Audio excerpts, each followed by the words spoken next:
bisa dipermainkan oleh negara manapun. Maka Bung Karno mengajukan syarat. Dialog pun terjadi antara Bung Karno dan Khrushchev. Saya mau datang ke Moskow dengan satu syarat mutlak yang harus dipenuhi. Tidak boleh tidak, kata Bung Karno. Khrushchev pun balik bertanya, apa syarat yang Paduka Presiden ajukan? Bung Karno menjawab, temukan makam Imam Bukhari, saya ingin menziarahinya. Tentu saja Khrushchev yang komunis tulen pun sangat bingung. Siapa Imam Bukhari, pikirnya. Khrushchev segera memerintahkan pasukan elitnya untuk menemukan makam yang dimaksud. Ternyata hasilnya nihil. Khrushchev kembali menghubungi Bung Karno. Maaf Paduka Presiden, kami tidak menemukan makam orang yang Paduka cari. Apa Anda berkenan mengganti syarat Anda? Bung Karno pun tersenyum sinis. Kalau tidak ditemukan, ya sudah, saya urungkan niat untuk ke negara Anda.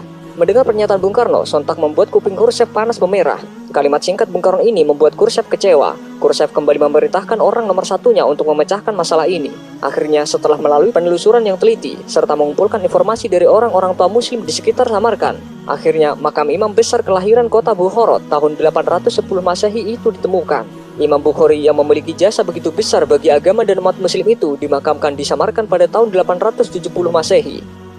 Makamnya ditemukan dalam kondisi rusak tak terawat, berada di ladang kapas yang jauh dari jangkauan masyarakat. Namun betapa kagetnya Soekarno ketika mendapatkan berita bahwa makam itu dalam kondisi yang tidak layak. Khrushchev pun meminta agar makam itu dibersihkan dan dipugar sebaik mungkin. Selesai renovasi, Khrushchev kembali menghubungi Bung Karno. Intinya, misi pencarian makam Imam Bukhari telah berhasil.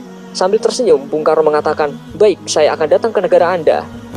Akhirnya, setelah sebulan sejak penemuan dan pemugaran makam tersebut, Soekarno bersedia berkunjung ke Soviet. Dengan naik kereta api, Soekarno tiba di kota Samarkand pada tanggal 12 Juni 1961. Ribuan orang menyambut kehadirannya. Di sepanjang jalan, penduduk menyambutnya dengan meneriakkan nama Indonesia dan Soekarno sambil mengibarkan bendera merah putih.